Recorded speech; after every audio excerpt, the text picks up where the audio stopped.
ingine, wewe nyamaza. Madam ndio nani wewe? You shut up. Wewe ndo mwenye una adabu wewe. Ebu, just get me. Ndio huyo, amekaa hapo chini alafu amevaa kofia ya nini huyo? That one there.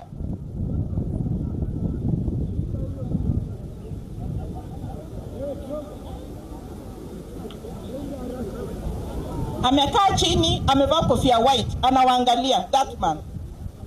So, kuna kitu ambacho kinaitwa msafara. Tumesema kwamba msafara Luanda sub-county tumekataza. Hatutaki msafara.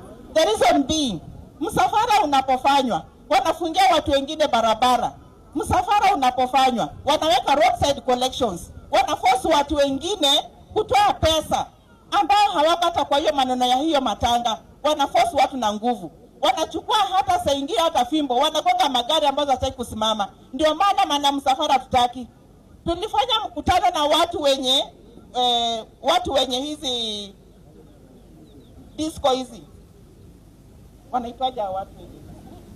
Tulifanya mkutano na watu wenye muziki. Tukawaita, tukawaambia, tutakapopata muziki yako imeweka juu ya lori, wewe na hiyo muziki tunakuweka